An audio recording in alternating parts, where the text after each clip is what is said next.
Welcome everybody here in the room and also on Zoom remotely. We are very excited to welcome you to the Chicago Center in New Delhi. My name is Rebecca Brown. I'm one of the two co-conveners of this conference sponsored by the American Institute of Indian Studies.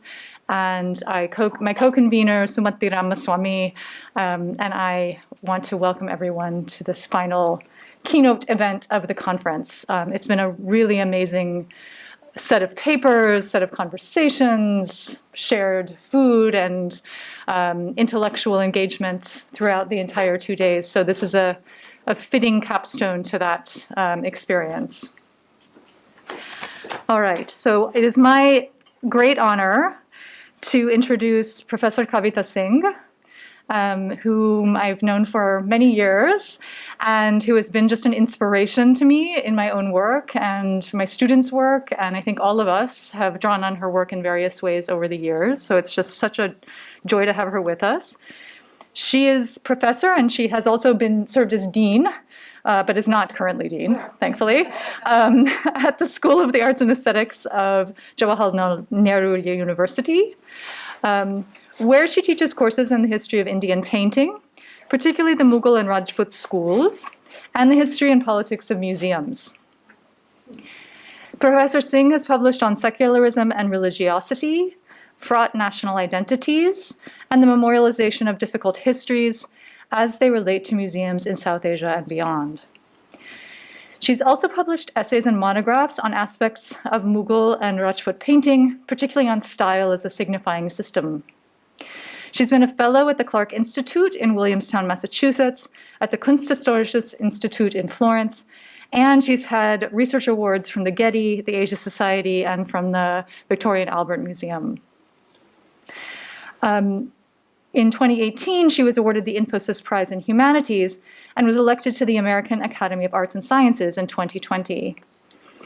And I just want to highlight for you a few of her publications that have been particularly just groundbreaking and really important, the most recent of which comes out of that Getty engagement and was published by the Getty in a beautiful, they always do amazing volumes, but I mean the material in this volume really lends itself to their high level of publication. It's entitled Real Birds in Imagined Gardens, Mughal Painting Between Persia and Europe. And then she has two edited volumes that have, as many of you know, my own work has engagements with the history of museums, and Kavita's really just been a model for me in this.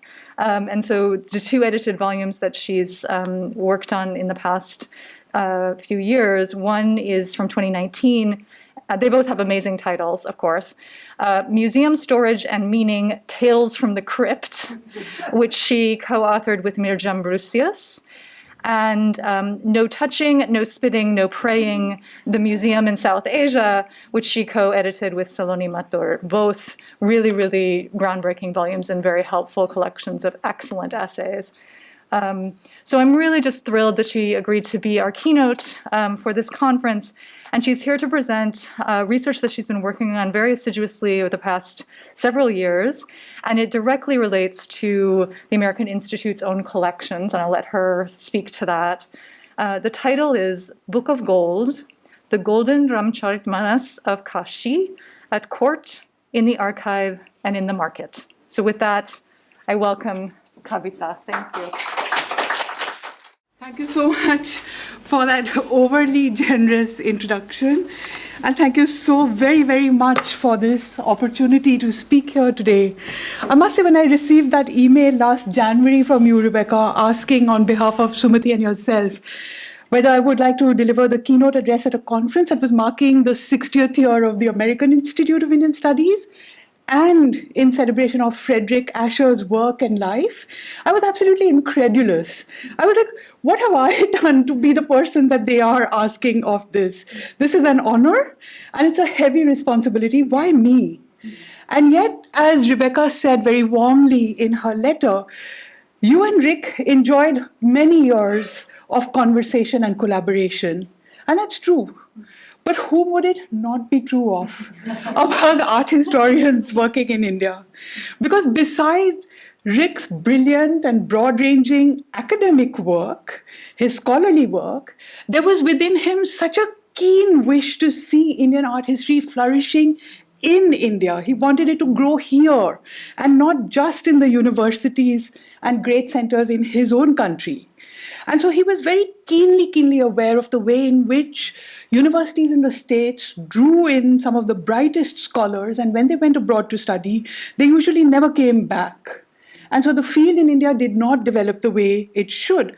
And so whenever he found art historians who were working within India, he did everything in his power to mentor them, to encourage them, to support them, to roll out possibilities of collaborations for them. And therefore, I, among myriads of art historians in India, have received immeasurable amounts of generous mentorship from him. And I really feel honored to be able to acknowledge that on all our behalves today. Now, the American Institute of Indian Studies was an institution that he was very keenly dedicated to, and he was also very desperately keen to see us make better use of it. And so when Rebecca asked me to give a talk for today, and I said, oh my God, what am I going to speak about? What do I have to offer at this occasion? I said, oh my God, actually I do. I'm working on something where Rick might have been very happy to hear about the stellar role that the American Institute of Indian Studies actually plays in a project that I was just embarking on at the time. So it's not many years, it's just been some months that I've been working on this. But I think that the story that I'm going to tell, I hope Rick is listening, and I hope it's one that he'll enjoy. So let me begin.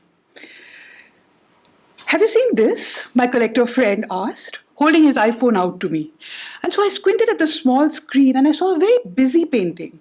It had too many details for me to fully register through a glance at an inches-high screen. But I could see monkeys and bears on the battlefield. I could see a Hanuman holding something aloft, and I could see a haloed Ram sitting in the foreground. How about this, he said. Have you seen anything like this? Now I was looking at a golden cityscape, receding sharply into the distance. Every window in the building filled with onlookers painted in violet and emerald and orange clothes. And there was a teeming procession that was just filling the streets. How about this? A lush landscape, a royal encampment, and again, Ram, Sita, and Lakshman in the background in front of their forest hut. It's a Ramayan set, I said, unintelligently. But where's it from? Already my friend was putting his phone back in his pocket. Have you bought these? I persisted. What are these? Where are they from? From Banaras, he said, a bit guarded now. I'll tell you more another time. Banaras, I mused. What do I know about paintings in Banaras? And how do these images fit into that? Because all I had ever read about Banaras related to the company school, and these were not part of that. Banaras, how odd. In the months that followed, in conversations with other collectors, I saw glimpses of other paintings that were likely to be from the same set. But I thought nothing much about it until a couple of years later when I was invited by the Museum of Art and Photography in Bangalore. It's a very nascent museum. I think it opened privately just last week. And I was invited by them to look at their collection of miniature paintings and to maybe curate something from that collection. So when I opened the pen drive that the Museum of Art and Photography sent me, there, among all the very easily recognizable paintings in their collection, which were from the usual Kishangarh, Kota, Datya, Nathdwara, I saw 21 paintings from that elusive Ramayan set. Something that, seemed something new and interesting to address. Not all of these paintings that I saw were recognizable to me as Ramayan paintings. Some indeed had me mystified. For instance, who is that man who is swooning outside a temple? And what is this strange bird-like creature that is swooping through the sky? But I thought it would be interesting to learn about all of this. And so before I had any idea of what I was getting into, I said, I'd like to do a show just focusing on this intriguing set. Now, in the months that have followed, the project has really grown, and it's received the most extraordinary support from so many quarters.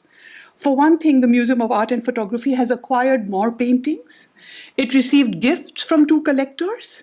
The show has been promised loans by 3 others, so that the number of paintings that's available to the exhibition right now is 108. I think we're going to have to cut it down. I was just told in a meeting the day before yesterday that that is not a viable number, for an audience to take in. But that's how many we have in our database right now. And my co-curator and co-editor, Parul Singh, has been doing incredible work across time zones and continents. And she's been working steadfastly on this project with me through my sickness and my health this past year. And we have been blessed with academic collaborators who've written essays for the catalog and have generously also given us masterclasses over Zoom and phone calls, telling us about the manuscript and topics that relate to it. And this includes Philip Lutkendorf, who is the preeminent expert on the Ramcharitmanas text and its author, Tulsi Das. This includes Anjan Chakravarti, the Banaras-based art historian, who is an expert on Indian painting and also on the history of Banaras's visual culture at large. It includes Richard Schechner, who was a pioneering scholar of performance studies, who is the first one who brought scholarly attention to the Ram Leela of Ramnagar, which is a cultural phenomenon which is very closely related to this manuscript that we are exhibiting. And we also have as a contributor to the catalog Hee-ryun Shin, who is an art historian who has done some wonderfully insightful work on architectural patronage in 18th and 19th century Banaras, which does a lot to make sense of the layers of the city and the competing interests that shaped it at the very time that this manuscript was being made. And the American Institute of Indian Studies. It's an institution that Rick nurtured. It was so dear to his heart, and it has played a miraculous role in this project, something that I'll come to later in the talk. But I want to acknowledge Vandana Sinha and Purnima Mehta for what they have been doing for this project this past year, the huge amount of information they've made available, and the most incredible challenges that they have surmounted in order to do this. I am so grateful to you, really. But first, I'd like to share with you something of what we have learned about these paintings and the manuscript of which they were once a part.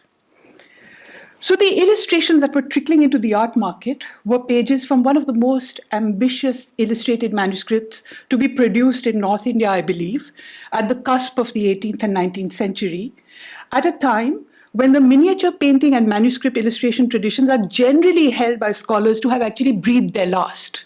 So this comes after the tradition has been pronounced dead.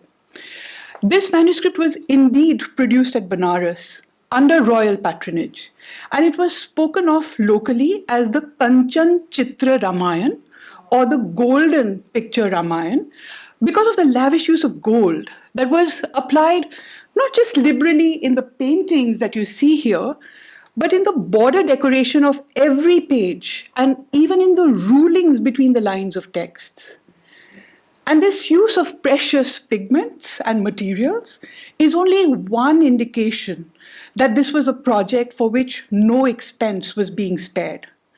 Another was the scale of the project, because when it was intact, this was a book in 7 volumes, one binding for every kand of the text. And each volume was oversized with pages that were more than 18 inches long and 15 inches wide.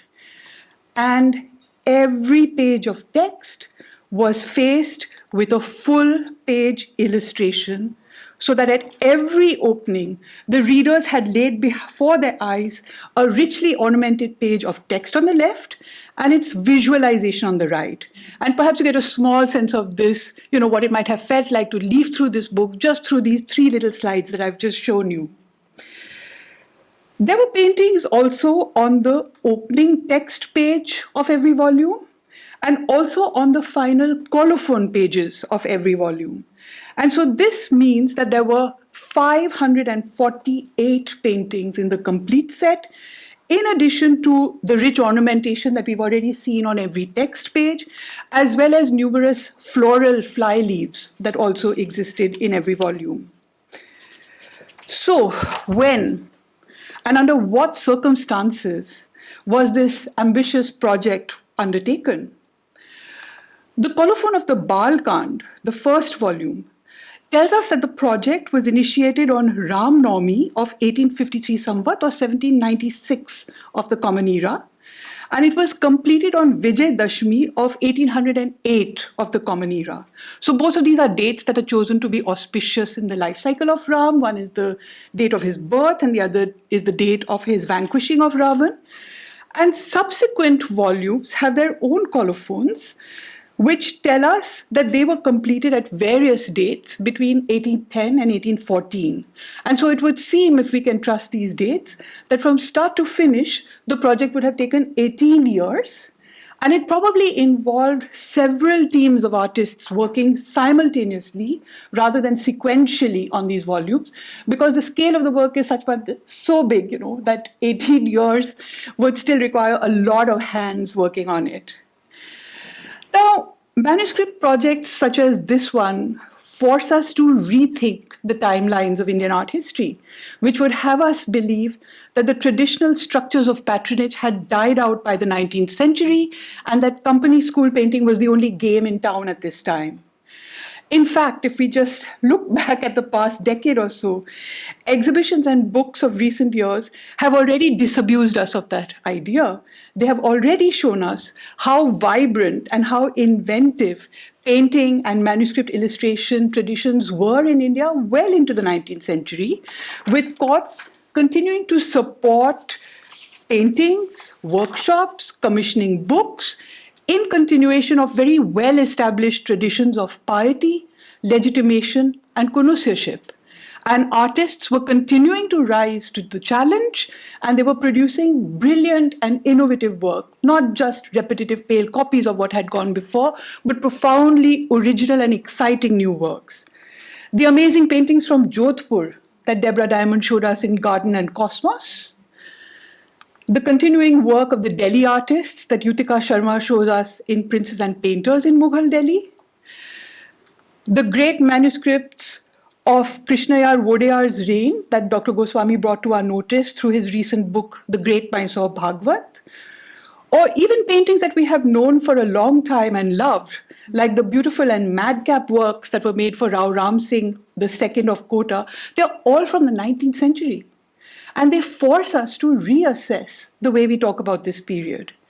And so it is too with the Kanchan Ramayan, which asks us to rearrange our thoughts, not just about the time of its production, but also its place. Because Banaras of the 19th century nowhere features as an important center of painting in our reckoning, but now it should.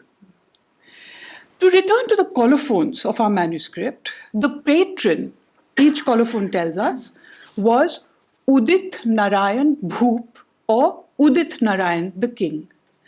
Now, Udit Narayan Bhoop was Udit Narayan Singh, who was the fourth ruler of a relatively newly established royal house of Banaras. Until the middle of the 18th century, this was just a family of humble land-owning Brahmins who were tax collectors for a district under the governors of the Banaras region, and the governors of the Banaras region themselves were under the Nawab of Awadh.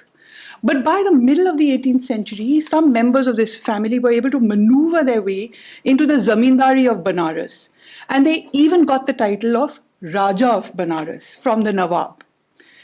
Now at this time, Mughal, Awadhi, British powers came to contest in this region. And the fortunes of the Banaras Rajas fluctuated tremendously. I won't go into those details.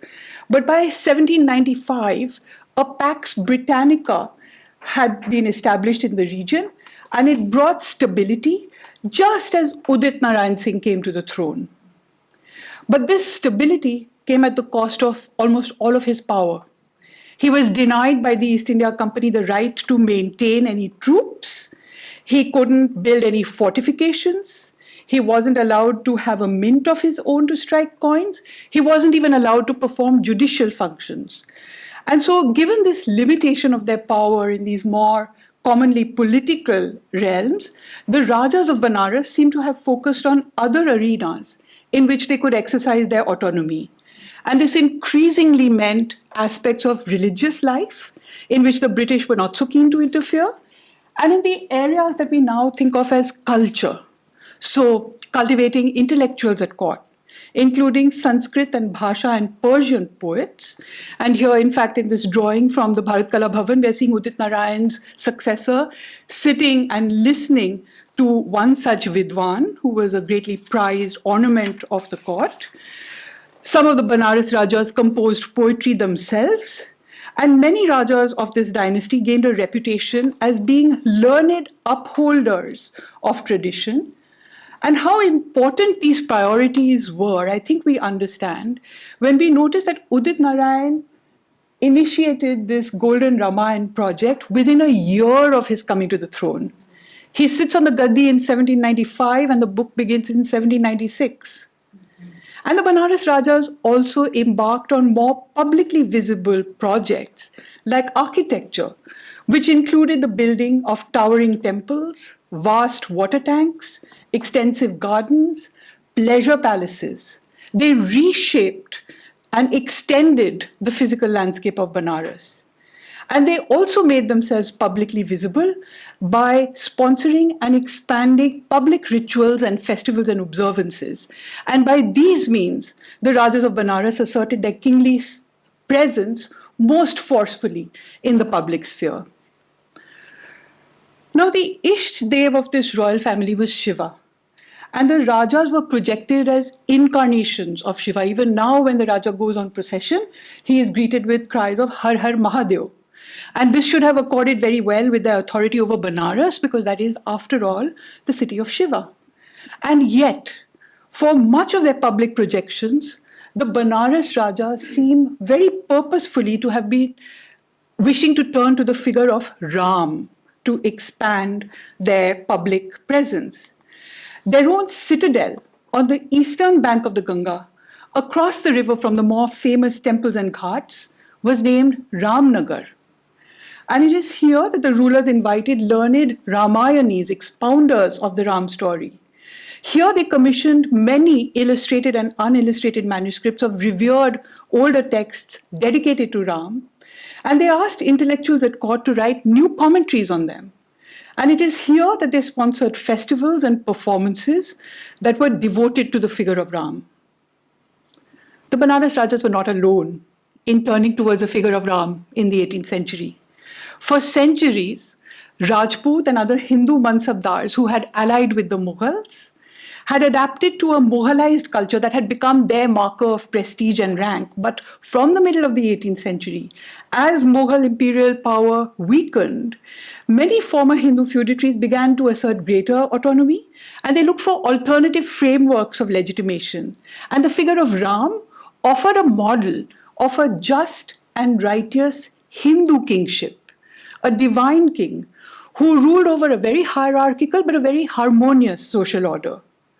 So if rulers from central India and from Maratha lineages started vying in the 18th century to build temples to Ram in Ayodhya or in other centers that were actually associated with Ram, the Banaras Rajas turned to nourish an aspect of the Ram tradition that was intimately associated with their territory, the Ramcharitmanas, the immensely popular version of the Ram story that had been written by Tulsidas 2 centuries before in the city of Banaras. Now, the Ramcharitmanas is a telling of the Ram story that depends upon, but it differs from Valmiki's Ramayan in many ways. It is written in the vernacular. It is written in Awadhi, in rhythmic dohas and chaupais. And while the text is a book that is read daily in countless homes today, it lives even more as a text to be sung and expounded and performed. It was produced in the 16th century at the height of a wave of bhakti. And so within the Ramcharitmanas, Ram is no longer a fallible human hero, but he is fully divinized. Every moment that Ram seems to falter in the story, make a bad decision, do something that is deceitful, is part of a divine leela that he knowingly enacts. And since Ram is God, thinking of him, reciting his name, recounting his acts, is a path to salvation. And as the recitation of the Manas is just such a practice of remembering and reciting his name, the text itself becomes a vehicle for salvation. So the Banaras dynasty nurtured the Ramcharitmanas tradition in many ways. And Philip Lutgendorf tells us that particularly in the reign of Udit Narayan Singh, Manas manuscripts were assiduously collected and copied at court. And the most eminent Ramayanis were invited to expound before the Maharajas and to present ingenious resolutions to any doubts that they might have had concerning the text. But beyond the walls of the palace, however, the most elaborate version of the Ramcharitmanas that was nurtured by the Banaras rulers, the one with the most profound public impact, was undoubtedly the Ram Leela. It's said that the staging of the Ramcharitmanas as a popular devotional performance goes back to the days of Tulsidas himself. And there are meant to be 50 neighborhood Ram Leelas in Banaras alone. But the version that was patronized by the Rajas of Banaras is the most elaborate form of the Ram Leela. As the ruler watches on elephant back, and you see him in this 1830s etching, and you see a current photograph today in the first performance after COVID, right? As the ruler watches on elephant back, Vyasas read the Ramcharitmanas verses near him, and actors speak their parts in a more colloquial prose. The action ranges over Ramnagar, often in or against the backdrops of royal complexes, with designated areas serving as Ayodhya or Janakpur or Chitrakoot or Lanka, and spectators move from side to side across Ramnagar, and they are part pilgrim and part audience as they do so. As they move through this sanctified landscape, the area around the king's palace becomes a condensation of the sacred geography connected with the Ramayan. And later, through the year, it becomes a miniature pilgrimage circuit in its own right. Now, Philip Lutgendorf tells us that one of the learned pandits at Udit Narayan Singh's court, someone called Raghunath Das Sindhi, had commented that Udit Narayan had commissioned 3 tikas or commentaries on the Ramcharitmanas. One of them was Raghunath Sindhi's own textual exposition called the Manas Deepika, or the Lamp of the Manas, the book that illuminates the Manas. The second tika or commentary was the month-long Ram Leela performance. And the third commentary was the magnificently illuminated manuscript of the epic, the Kanchan Chitra Ramayan, the Golden Illustrated Ramayan. What happens if we take up Raghunath Sindhi's characterization of this manuscript and we approach it as a tika or a commentary? And we see it not just as a series of illustrations that follows a well-known text, but we see it as a creative effort that throws a light of fresh insight into a beloved book. So just as a scholarly commentary suggests new interpretations, new associations that go beyond the original text, just as the Ram Leela enactment transformed the Ramcharitmanas text into a sensorial experience that amuses and enlightens and delights and terrifies and moves its audience to tears, does the illustrated book also bring some new dimensions of the Ramcharitmanas for those who are fortunate enough to behold it? I'd like us to look at a few passages from this book to see if that happens. But before that, a little art history. A manuscript of this scale would pose huge demands upon the workshop that had to produce it. And so what I've learned from Anjan Chakravarti, artists from Jaipur who had been working in a style that is characteristic of the period of Savai Pratap Singh of Jodhpur in the 1760s, had already been present in Banaras in the 1760s because they made a portrait very much in that Jaipur Pratap Singh style of the first Raja of the Banaras dynasty, the black and white picture we see on the left, right? Artists from a more Mughalized training also arrived in Banaras, probably from the ateliers at Murshidabad and Awadh. And an Awadh artist would have been responsible for this portrait of the second ruler, Chet Singh of this dynasty. Later, in 1784, when the Mughal crown prince Mirza Jawan Bakht, who was the son of Shah Alam II, arrived in Banaras to conduct negotiations with the British, he brought his own artists in his entourage. And these artists were descendants of artists who had worked in the Mughal court of Muhammad Shah's atelier.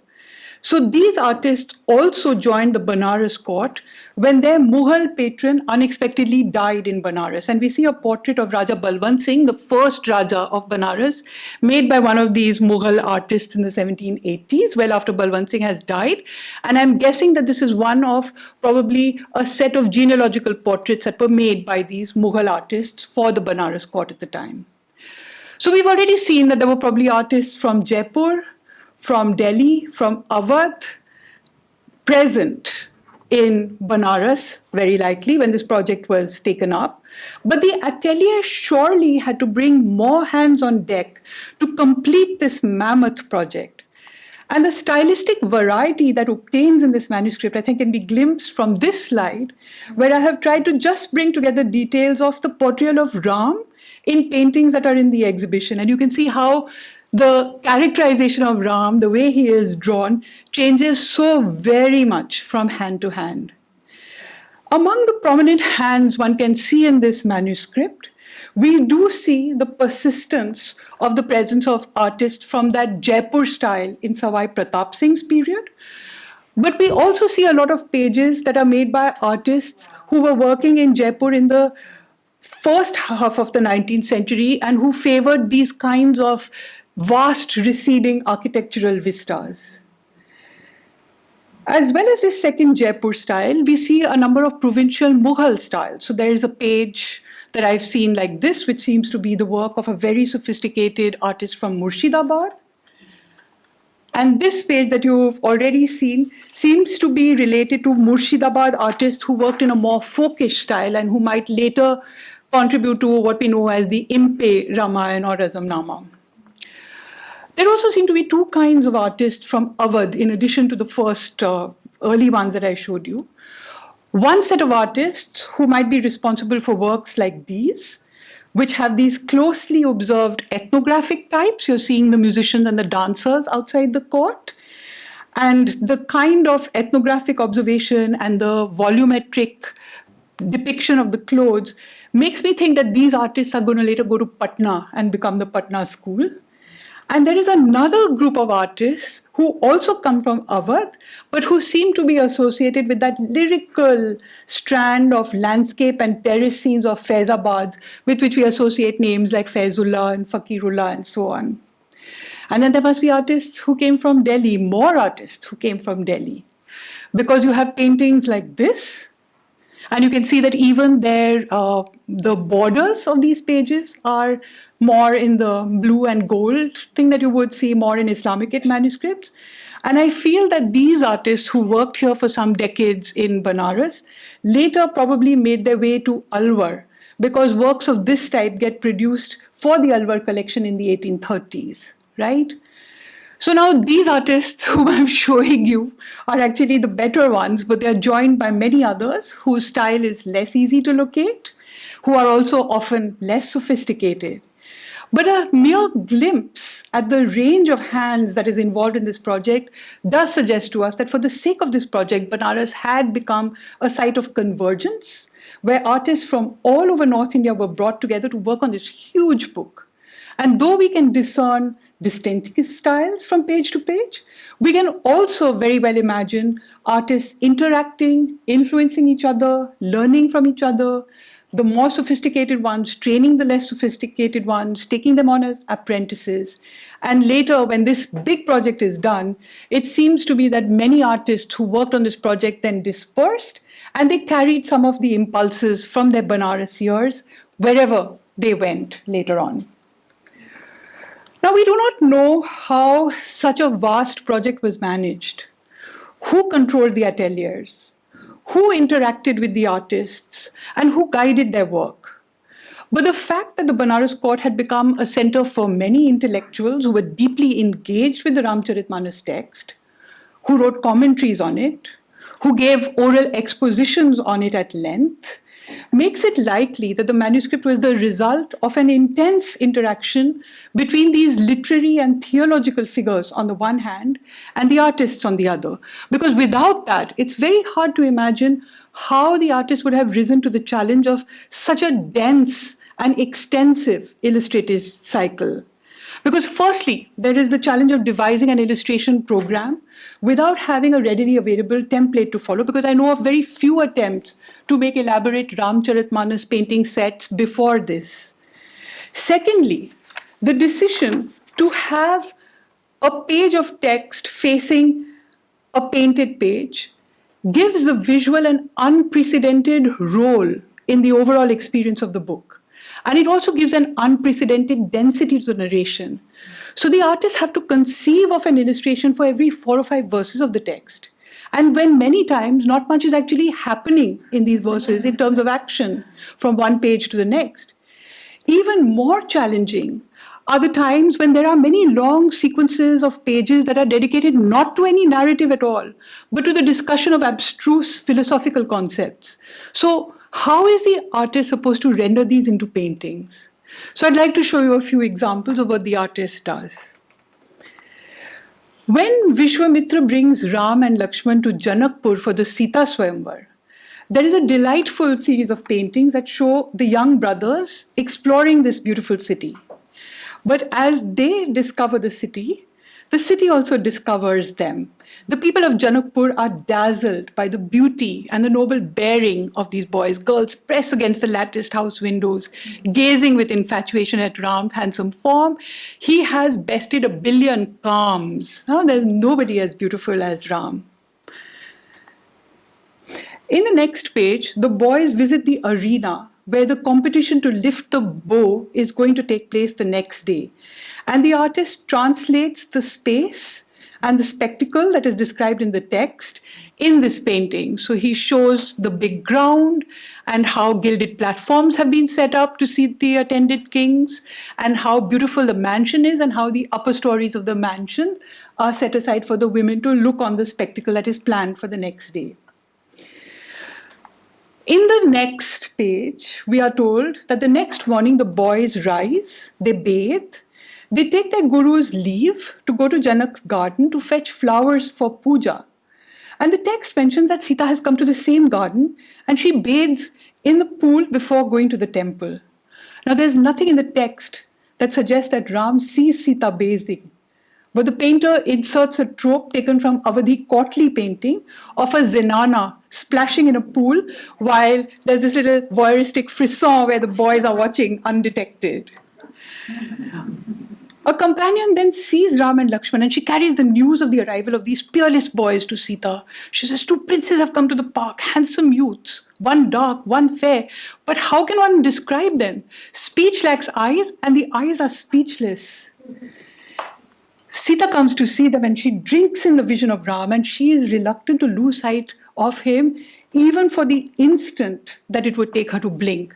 But then suddenly composing herself, she decides she has to control herself. She is, after all, the ward of her father. She cannot gaze upon a strange man and invite desires for him.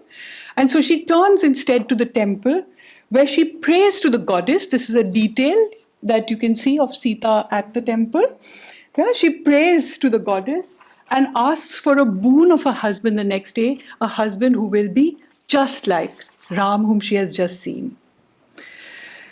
Now, in the sequence of paintings showing the temple, the tank, and the garden, some elements remain constant, but the artist also varies their forms. Perhaps he does this to bring visual variety to the sequence of pages, and he does this at the risk of destroying their continuity. But when one looks more closely at the shapes that he has given to these varying temples, they begin to resemble 2 important temples that had been started by Chet Singh and finished by Udit Narayan. And so this becomes just one of the many instances when scenes from the Ramcharitmanas in this book seem deliberately to be placed in early 19th century Banaras, the here and now of the manuscript, to suggest that Ramnagar had truly become the universe of Ram and had become the locus of Ram Rajya of the day. This same message is conveyed even more forcefully in one of the last paintings in the manuscript. The Ramcharitmanas is framed as a story within a story within a story, where the Ram story is narrated by a number of people to each other in like nesting boxes, as it were. And one of the narrators is Shiva, who tells the whole story to Parvati. And towards the very end of the Ramcharitmanas, there is a famous verse that goes, Dhanya, Dhanya, Dhanya, blessed is the land where this happens, blessed is the land where that happens. And so Shiva tells Parvati that blessed is the land where the celestial river flows. Blessed is the woman who serves her husband well. Blessed is the king who is righteous. Blessed are the Brahmins who know their duty to the dharma, and so on. And in the vignettes that we see in this painting, we see the various correctly guided ones. I'm not sure where I have my pointer for the laser, but like here, I think you see, oh, I can't see from this angle, but you see a virtuous woman pressing her husband's feet, for instance. You see a Brahmin praying over here, right? So here you see good people doing good things. And what is unmistakable to see over here is that when we look at the picture of the blessed land where the Ganga flows, the Ganga is unmistakably flowing by the Ramnagar fort, which is even flying the flag of the Banaras state. And the king who is shown as the righteous king within the pavilion is very likely to be a portrait of Udit Narayan himself. So this is the blessed land. This is the land that is ruled over by a righteous king. Now the Uttarkand, which is the last book of the text, which recounts the events after the victorious return from Lanka, is very different in Tulsidas's Ramcharitmanas than it is in Valmiki's Ramayan. In Valmiki's Ramayan, the Uttarkand tells us tragically how after being rescued by Ram, Sita is once again exiled to the forest, and this time she goes alone and pregnant with Ram's son. She takes shelter in Valmiki's ashram, and we all know the story of how one son turns into two, and how eventually Love and Kush grow up in the hermitage. They eventually encounter their father, they become reunited with him, but Sita chooses to return to the womb of her mother, the earth, rather than returning to Ayodhya. Tulsi's Ramayan has none of that. Ram doesn't doubt Sita's chastity because, in fact, in Tulsi's Ramayan, Sita was never abducted. Instead, when Ram had to go off pursuing demons in the forest, he asked Sita to step into the safe custody of Agni. So she stays safely in the fire, and a Chaya Sita, or an illusory Sita, takes her place. And it is this Chaya Sita who is abducted and taken to Lanka by Ravan. And it's only after the victory over Lanka that the real Sita then re-emerges from the fire and the Chaya Sita returns to it. And so with no reason to doubt her chastity, Ram never has to send Sita into exile. And so in the Tulsi Ramayan, all four brothers, Ram, Lakshman, Bharat, Shatrughan, they all have two sons each who are all happily growing up in the palace in Ayodhya. Then Tulsi's Uttarkand actually swerves off into another direction altogether by bringing in a new character who tells the Ram story all over again. In abbreviated form, I might reassure you. Tulsidas brings him in and presents him as the first narrator historically of the Ram story, much before Valmiki, because he is somebody who has witnessed the events of Ram's life with his own eyes. And this is Kak Bhushundi, a crow, Kak, called Bhushundi, who had actually frequented the palace of Ayodhya when Ram was a child growing up in it. Now the backstory is a little bit complicated here because there is a version of the Ramayan called the Bhushundi Ramayan, which is estimated to have been written in the 14th century. And though it's written in Sanskrit, it bears many of the characteristics of Bhakti Bhav. So in the Bhushundi Ramayan for the first time, Ram is presented as the supreme being, he is infallible, all the frailties that he displays are part of his Leela. Sita goes into the forest when she is pregnant, but she goes there briefly to seek the blessings of the sages and she comes right back, right? So she is not exiled. Now, Tulsidas is meant to have borrowed a lot of his bhakti framework of how he presents Ram to us from the Bhushundi Ramayan. And therefore, he honors it by introducing its narrator as a key character in the last Kand of his Ramcharitmanas. So this is how Kak Bhushundi enters the narrative. During the great battle between Ram and Ravan's forces, Ravan's son Meghnad or Indrajit had let loose these magic arrows that on touching Ram and Lakshman had turned into these serpent nooses that had tightly bound the brothers. And so Garud is summoned to the battlefield to deal with the serpent nooses, and he does this. But this makes him have doubts about the divinity of Ram. So he asks Brahma, and he asks Darath, and he asks Shiva. I think in the next slide you see him going from place to place, person to person, saying, how can this Ram really be divine if he couldn't even rid himself of the noose that I could open for him, right? And each one of them directs him away to the next person until finally he is told that he should go to Kak Bhushundi, who is a sage who has the body of a crow, and Kak Bhushundi will tell him about Ram's true nature. Now, the crow sage turns out to have been a young boy who was cursed to death by Shiva. So that's what I was seeing in this painting that mystified me, where the boy, you see the boy outside the temple, he has done something to disrespect his teacher. The teacher is not angry, but Shiva gets angry and curses him to death. And then the guru intercedes with Shiva and says, please, please, please don't kill him. This is not fair. That's too harsh a punishment. And so then Shiva decides to modify his curse and tells him that you will be reborn as a human, but only after you pass through many animal births. So Bhushundi has to then be reborn until he gets this final human birth again. And we're seeing some of this. In this painting, we see him actually passing through multiple births in a fabulous detail that my collaborator Parul Singh has pointed out. She noticed this. Do you see this? Yeah? So the detail is here. You see a conference of birds kind of gathering of birds, but there are also rabbits and squirrels and demons and dragons. And each one of them, if you notice, is shown twice over, once living and once dead.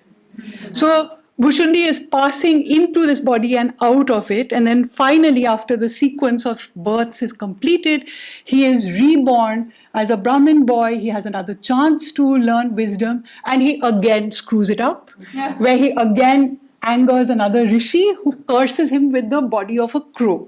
Mm-hmm. But Bhushundi is so,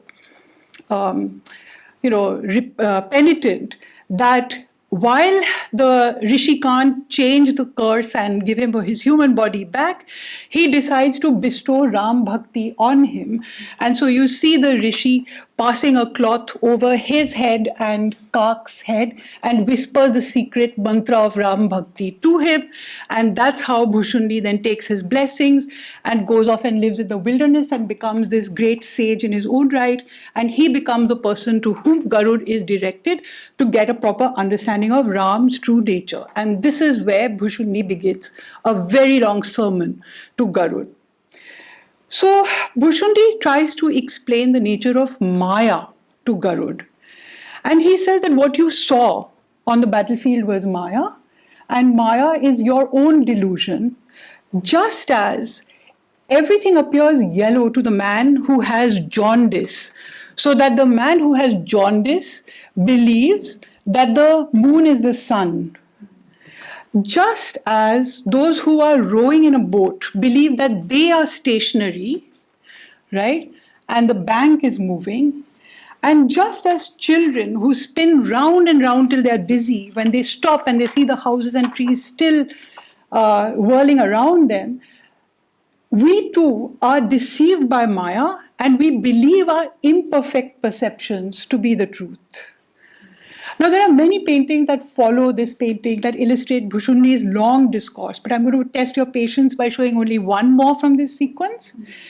This is what appears at first just to be a busy city scene, but it is the artist's attempt to visualize Bhushundi's description of the evils of Kali Yuga. This also runs across many pages. There are many illustrations. I'm just going to focus on one where Bhushundi is talking about the proliferation of false creeds in the Kali Yuga. And again, I'm grateful to Parul Singh for her close reading of this painting on which I depend. So in the accompanying textual passage to this painting, Bhushundi says, "He alone who has grown big nails and long locks of matted hair becomes a renowned ascetic in the Kali Yuga," meaning that we are deceived by the outer appearances of impostors. So you see probably an archetypal sage, somebody pretending to be a sage by pretending to practice all these austerities, right? Meanwhile, there is a false ascetic who is hiding behind this rock, who has lured these unsuspecting men into the wilderness who come to him with respect. All the while, his thuggish collaborators are hiding behind the rock because they're going to pounce on this man when he's in the wilderness here, or maybe it's easier for you to see here. So they're going to lure them into the wilderness and then they're going to rob and kill them. Bhushundi also says that in this evil age, unfortunate wives desert their accomplished and handsome husbands and they bestow their heart upon a paramour. And here you see a woman saying goodbye to her husband, presumably, and no sooner has he gone than she's rushing into the bedroom with her lover, right? And Bhushundi says, dominated by women, dominated by women, all men dance to their tune like a monkey controlled by its trainer, right? Now, although Bhushundi had received a crow's body as a curse, he tells Garud that it turned out to be the greatest boon he could ever have, because as a crow, he was able to fly in and out of the palace in Ayodhya where Ram was an infant, and he ate the scraps of food that were discarded by Ram, and therefore he gained the highest form of prasad. But one day, while he's playing like this in the courtyard, he has a mystical vision. Playfully, the infant Ram crawls to catch Bhushundi, but Bhushundi is scared and he flies away. Ram then stretched out his arm to lay hold on me. And away as I flew into the air, I saw Lord Hari's arm close to me everywhere. I flew up to Brahma's abode, but when I looked back in my flight, 2 fingers' breadth, dear Garud, was all the distance between the Lord Ram's arm and myself. Penetrating the 7 folds of the universe, I mounted to the utmost height I could reach. But there too, I saw the Lord's arm. I felt distress. And the artist shows Kak flying between all these different loks that he's trying to escape to. And behind each image of Kak, there is a tiny hand. I took a very bad picture with my camera phone, but maybe you can see the hand in pursuit a little better and the crow in this detail, right? Kak says, "In my terror, I closed my eyes. And when I opened them again, I found myself at Ayodhya. And the Lord Ram smiled to see me back. And even as he laughed, I was instantly driven into his mouth." So then Ram eats him. Kak has been eating his prasad, but now Ram eats Kak. "Listen, king of birds," he tells Garud.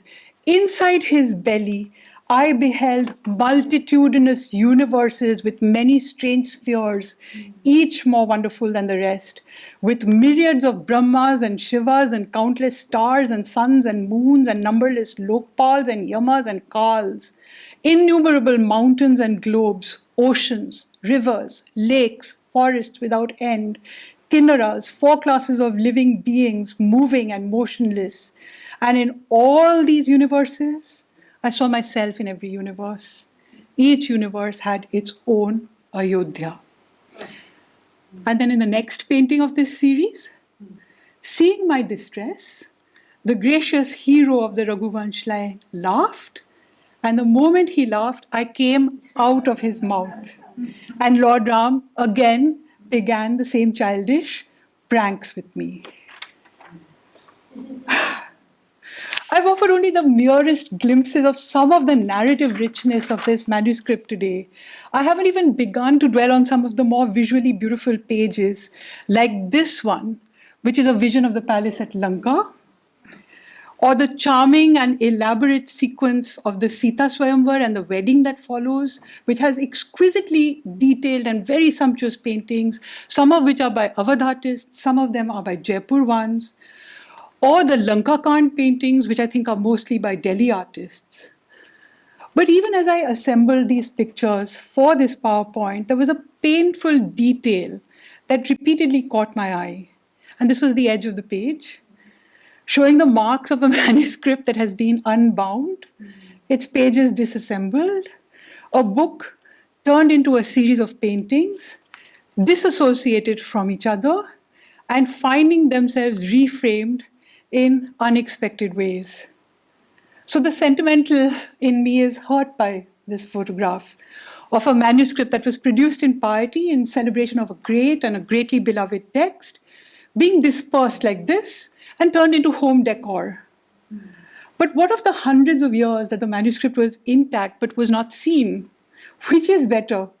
Being held intact but hidden, unknown? Being dispersed and broadcast, seen by some sort of larger circle, appreciated in some ways, hailed as an important discovery? I don't know. I'm grateful for the opportunity to engage with this fabulous manuscript, but I'm also benefiting from its dismemberment. And this is an ethical dilemma that art historians constantly face, because it is the wrenching out of context of things that usually makes them available for our study. We depend on this, we feed on it. And when the art market distributes things like this, it usually does so in a very opaque manner.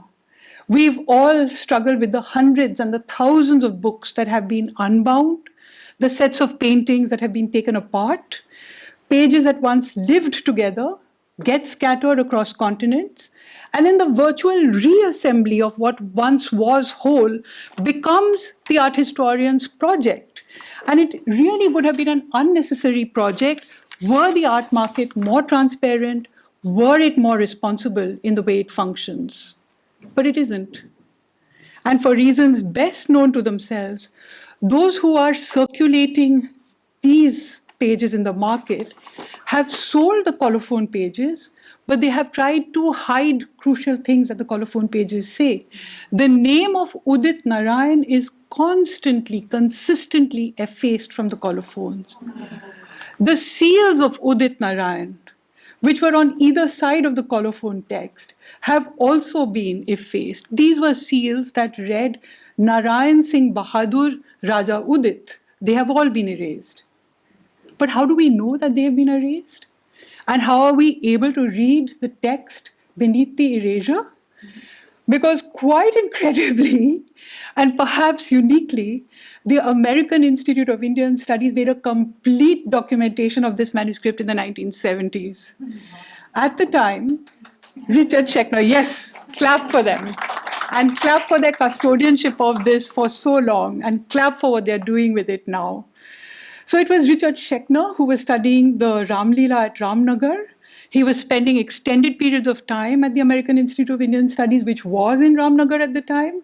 He had a good relationship with the Maharaja of the day, Vibhuti Narayan Singh, who was a scholarly and erudite man. And Schechner got permission from the Maharaja to get the AIIS to photograph the entire manuscript. So today, if you visit the Center for Art and Archaeology in Gurugram, a goodly part of its filing cabinets is filled with photo documentations of all the paintings in order. There is a digitized treasure, which includes scans of color slides that were taken at the time, which is going to be launched as a virtual exhibition very soon. And there is even a sequence of photographs that records every page of text beside the facing painted page. So today, I would say, if we are filled at wonder at the artists and the scribes and the Vidwans of the Banaras court who made the book, or the patron who supported the project, surely we must also salute the scholars, the photographers, the archivists, the digitizers, whose efforts are allowing us to piece this incredible manuscript together, even in the moment of its dismemberment. And so what better way is there to honor Rick's memory today than to celebrate his long-standing and passionate support for the American Institute of Studies? An archive is not always the most glamorous of places, But who knows what kind of treasures might rest within it, awaiting their moment in the sun. And so for all the treasures that are known and unknown, we thank many, many custodians.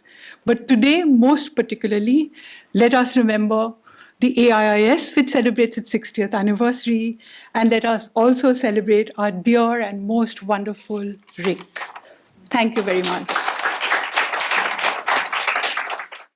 Thank you. Kavi, thank you, first of all, on behalf of all of us, for this absolutely marvelous, brilliant tour de force, really magnificent work.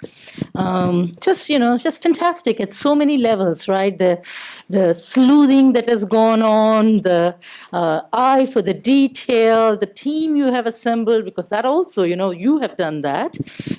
So hats off, just wonderful, wonderful work. I have a very small empirical question, which I'll ask with my historian's hat on, and another small, I think, empirical question. The empirical question, I was so struck by the dates, right? Because this is also the date when the Banaras Sanskrit College is set up. And there's all manner of things going on there.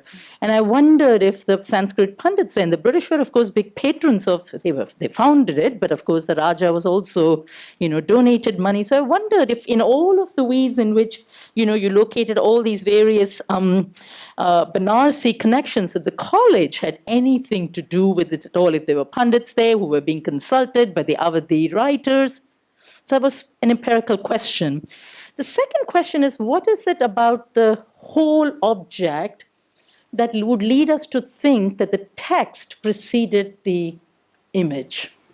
What if the paintings had come up first and then the scribes have to, respond to the image? There must be something there that leads you to think that the images are actually illuminating the text. In the way I was hearing it, maybe I was wrong.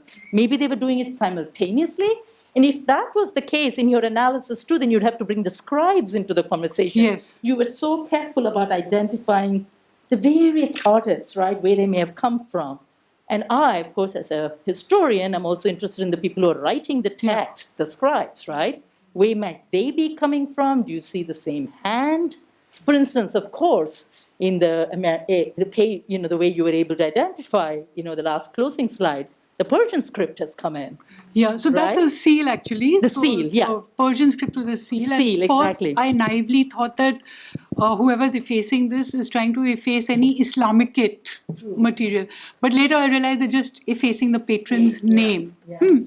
Regarding the scribes, according to Anjan Chakravarti, it is one family of Banaras-based scribes which did the scribing. Mm-hmm. I'm forgetting the name, but there is a particular caste which came from Maharashtra maybe about 50 years prior and became important scribes who did a lot of the scribing work in Banaras. Mm-hmm. So I can look up the name of that lineage.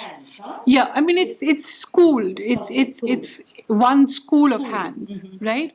I do believe that the text was chalked out before, so not like somebody sat and wrote 100 pages of text and then passed it on, but like, these 5 pages are written and then they are passed on to the artist and the next 5 are written because the text is continuous and you only have space for about 4 or 5 verses on each page. So, the run-on is consistent, there are no gaps. And so the page has to be written and then the artist has to be given, I would say, a set of 2 pages because, this is where the text is written and this is the blank page he's given, which has to have something written on it. And behind it, the next thing would be written. I see. So, they would be given these things. And when you look through what the American Institute has put up in their continuous flow of slides, you will see that the inconsistency in the hands of who is executing the paintings sometimes comes every even 10 pages or so.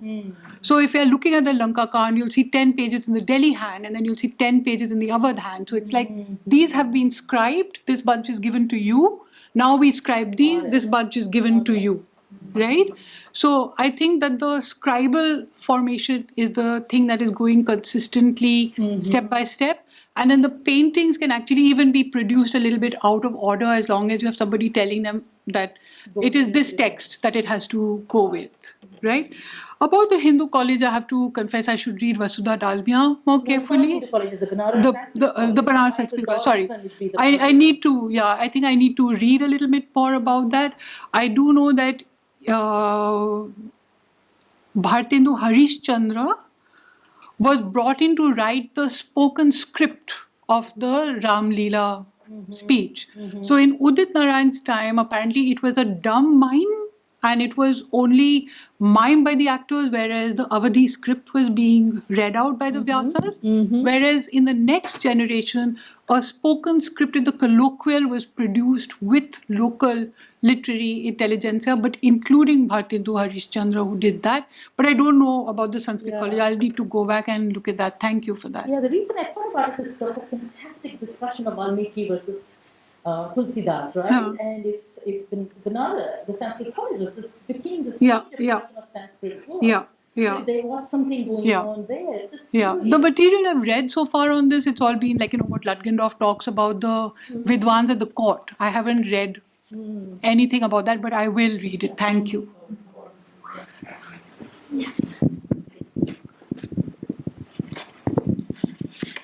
Thank you, Kavita. You leave us with no words but tears for the way the journey that you took us on and the point at which you concluded. So thank you.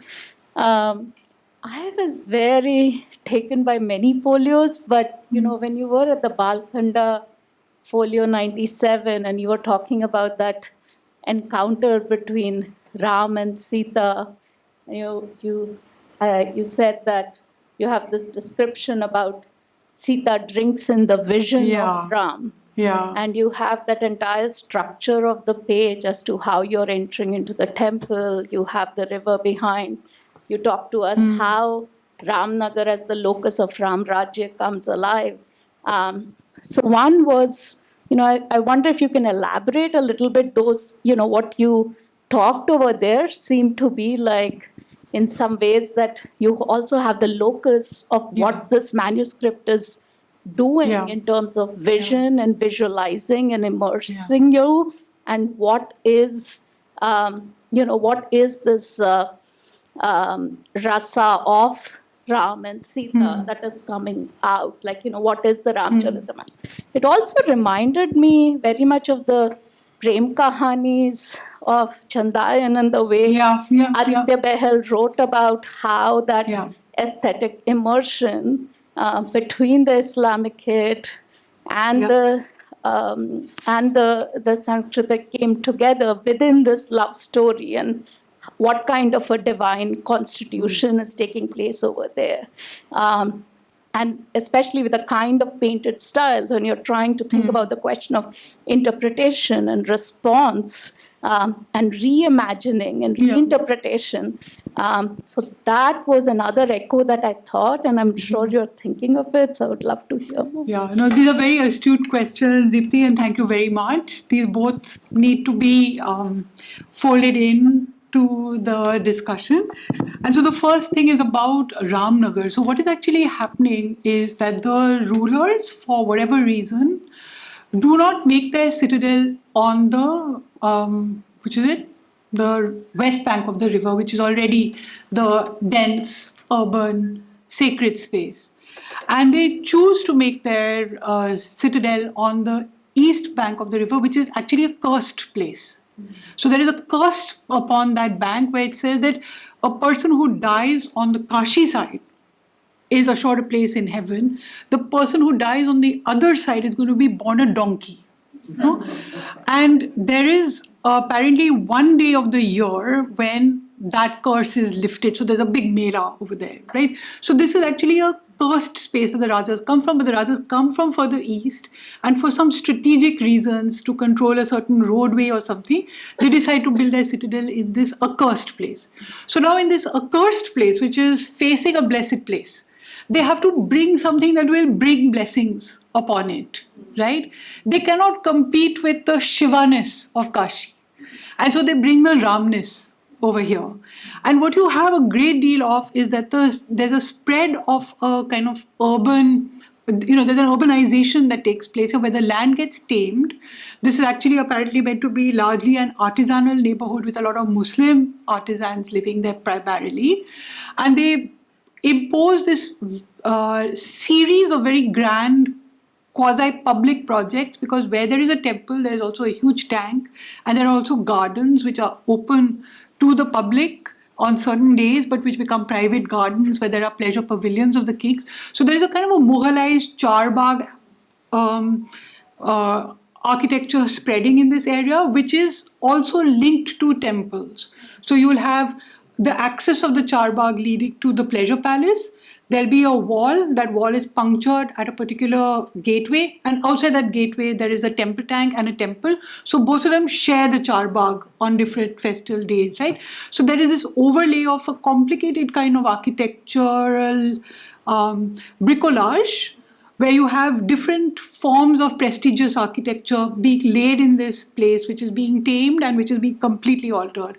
And the Ramness of this place actually becomes a very important tool in sanctifying a place which would earlier have been unsanctifiable by the means that were already available, or the earlier history that was available to the place. So that's one set of things.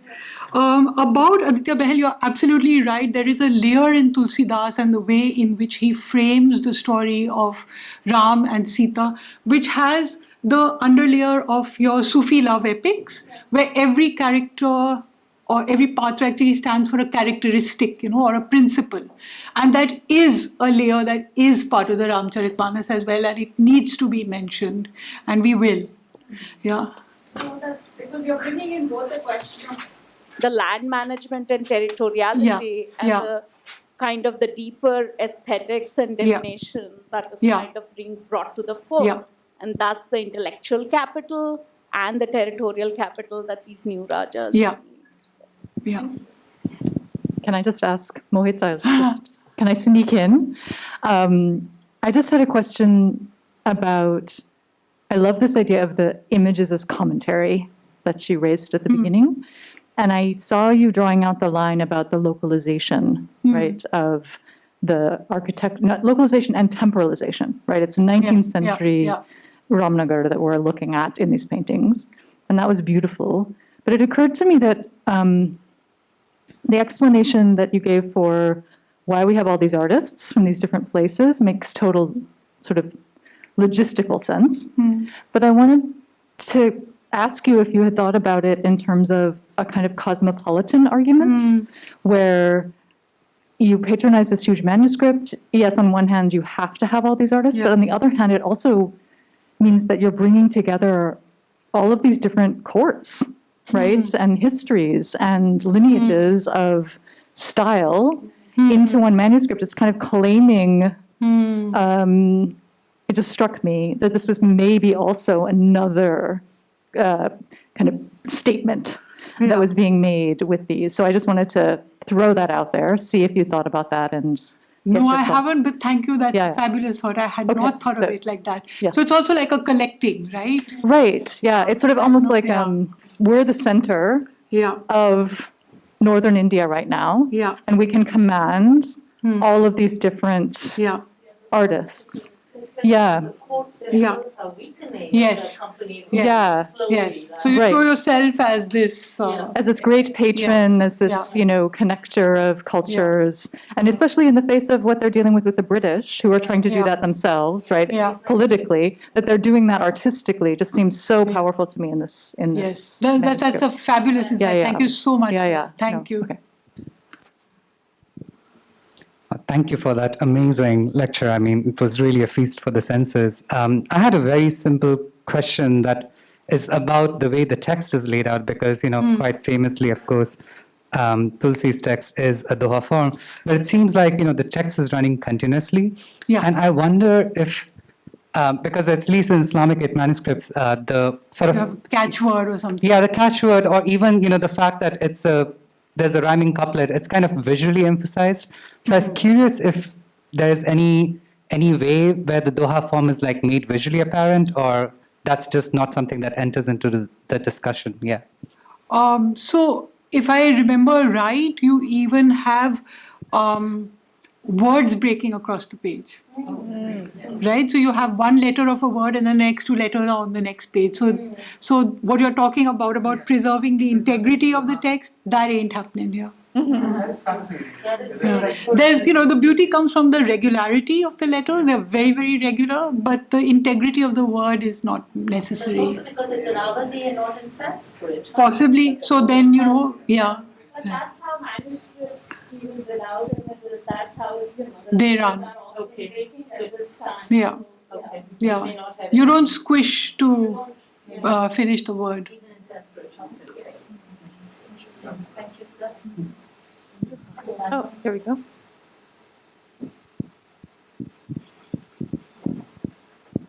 Thank you, Kavita, for a beautiful paper and a presentation. I have two questions. Was there a Bhanita who recited this Avadi text to all these different artists so they could understand what to paint? yeah. Because you said 5, 6 pages might have been written and then given to one group or to another group. So in a sense, unless they were already familiar with the text through their own practice of religious practice, somebody had to provide them that kind of connection. So I was curious what your thoughts on that. My second question is, how did this text leave Ramnagar? I'm not answering that. I don't know, because I've just seen it like in the hands of collectors, and nobody nobody answers that question. Everybody dodges that, and since we are in a small room among friends, the fact that somebody is wiping out the name of the patron means that whoever is selling it, my best guess is they don't want their siblings to know. So maybe they think that whoever's in the family doesn't know this exists, and if they just scratch out a name, the history will be erased. They don't know about the AIIS. So that's, it's obviously somebody who owned it must be a member of the royal family, I presume, who is selling it without sharing the knowledge that they're selling it with others who might want to share. So that's one. Your second question was about who were the interlocutors. So Puna, of course, with such a diverse range of artists working, we cannot assume that they all had familiarity. And some of the things that I didn't show you, the pages, particularly the Uttarkand of the sermons, their udharans, when they're explaining a concept, go way beyond the text. It's not, the examples are not given in Tulsi's own text, but they are, if you buy these big commentaries like the Vanas Piyush and so on, you'll see that other commentators have added certain analogies, they've given some stories. Those are folded into those paintings. So I was kind of tempted, should I bring this one or should I bring that one? I was trying to figure out what I should do. But there are paintings which have, expository material which is beyond Tulsidas, but which has become part of the commentarial tradition through which the text is transmitted. So yes, of course, there would have been very intense communication between people who would be able to expound on the text and the artist who had to come up with visual formulae or visual devices for these. There's something so magical, right, to think about. Actually, this is so wonderful. Sorry. I thought, the scribes are writing it and then they're handing over, but there's something magical to think about these being recited. And they're painting as they recite. So there's a sonic element as the visual activities, pictorial, the painting activities going on, right? Yeah.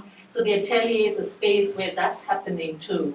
Yeah. Even at Nangavilu's work on the painted scrolls, talks about the intervention of the patrons in telling the story. Mm-hmm. They're cast epics while the painters are painting because they're not the same cast. So it makes you really think about this experience of all these different painters gathering together. Yeah, thank you again for a wonderful presentation. My question is actually coming from your reading about east and west bank of Ganga and why the Kashi side has a Shiva dominating, and the reason the Ramcharitmanas gets into the Raja's family, the patronage for the Ramcharitmanas, because the reason of to get rid of the curse, or the concept of being placed on the cursed land. So there, in some later Puranic traditions, it is which I believe is mostly Vaishnavite Puranas, where Shiva is said to be ideal worshipper of Ram, right? Yes. So, does it also tells adds additional layer that this is happening in Kashi or Yes. in Banaras? Yes. So the double legitimization is taking place for some when you are aiming for being ideal worshipper or representation of Ram Rajya in Kashi or Banaras. You are also getting legitimized by the worshippers of Shiva in Kashi. Actually, this goes a few centuries earlier. We can trace it in Tulsidas's text. So it's not just what's happening 200 years later with the 18th century Rajas. The tension of being a person who is living in Banaras and is writing about Ram is apparent in Tulsi's own text. And there are verses, not in the Ramcharitmanas, but in other works of his, in which he talks bitterly about how badly he's treated in Banaras by the orthodoxy. So he's treated badly by the Shaivites, but he's also treated badly by the Brahmins who resent that he is writing something in Bhasha rather than in Sanskrit because they're afraid of what he's releasing into the world, which takes away from their power. Now, in Tulsidas, there is a very concerted attempt. I don't know whether this is also in, let's say, the Bhushundi Ramayan, but in Tulsidas, there's a very concerted attempt to show amity and harmony between Shiva and Ram. And that is why Shiva is recounting the story to Parvati, because Parvati wants to know the story, the story. Okay, so the backstory is a little complicated. He's trying to explain why he's married to her and not to Uma. Right? And what happened to Uma. And so what happened to Uma is that Uma heard that Ram is the most righteous person in the world. And so she decides to tempt him. So she takes on the form of Sita and goes to him and acts all kind of lovey-dovey. But Ram knows everything. So he knows that she's not Sita, so he spurns her. So Uma comes back to Shiva and tells him that, you were right. Ram is so righteous and noble. He saw through even my disguise and he did not lay a finger on me. And Shiva says, what did you do? You tried to seduce Ram? How can I be married to you? Now I cannot look at you as anything except my sister because you took on the form of Sita. And that is when Uma commits suicide. So it's not Daksha's sacrifice. It's this story, which is why she kills herself, right? So then when Shiva goes off into the forest and says, I'm not interested in women, I'm heartbroken, I'm never going to marry again, and then all calm comes and everyone tries to get him back with Parvati, then when he finally agrees to marry Parvati, Parvati says, what's the deal? And he says, okay, I'm going to tell you about the greatest person who ever lived, and that is Ram. So then the whole story actually, is about Shiva's praise of Ram. But then very ostentatiously at various points, Ram pays a lot of respect to Shiva, like when they are going to cross the waters to Lanka, when he worships the Shivling and so on. All of that is also played up over here. Then when Ram Rajya is established at the end and Ram is in Ayodhya again, Shiva comes to bless him. So this amity of Shiva and Ram is actually in Tulsidas itself and would come out of the context of Tulsidas's writing, not just the later use that the Banaras Rajas make of the Ramcharitmanas tradition. Thank you. Welcome. We have one more question. Yes, please. Yeah, Rebecca is indulging me. So, going back to the beginning of your talk, when you talk about this, that this is the Kanchan Chitra manuscript, right? Yeah. And that entire kind of you asking us to look at the materiality of gold as you would turn the pages, right?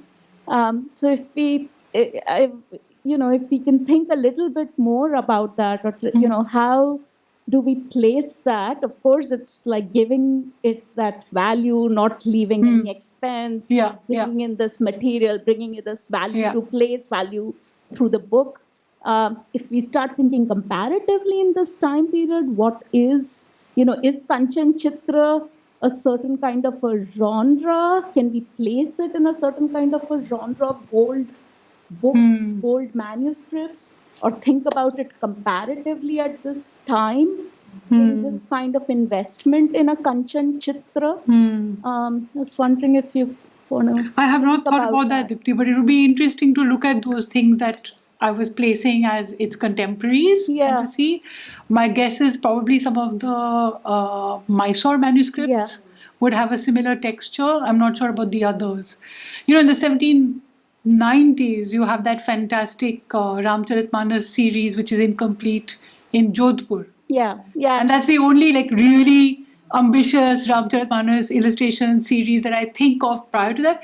That is not dignified by gold. That has scale and imagination, but it's not dignified by gold. This kind of condensing precious metal onto the page. And that's the genre, that's The name, and that's a name that it's given. So it's working at various at the material level, at the metaphoric level, at the mnemonic, at the metonymic level. So, and if you're thinking about all of these artists and styles that are being assembled from different places, and that they are bringing their sophistication, their skill, their pigments, their craft into this place. And at least in some of the pages, that kind of marketplace, which is also at the center of creating something like this, not just quotes. So, from your experience, would you say that the ambition for gold and bedazzlement is allying it more to the Islamicate book, because it also has a codex format, right? This doesn't choose a Pothi format.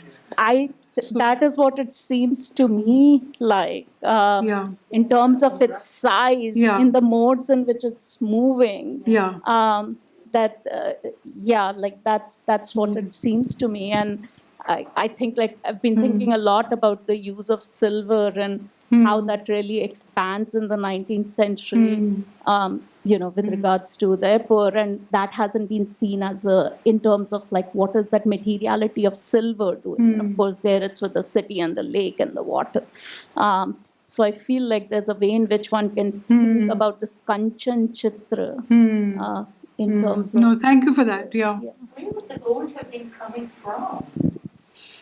Yeah, it's silver, of course, is a new word, but... Silver, from the south. Yeah, because it's mined in India. Yeah. So that's also very interesting to think about all the economic aspects, right? So, the sport is declining. The work we do most of the time is just on PowerPoint. We don't get to hold the paintings very often.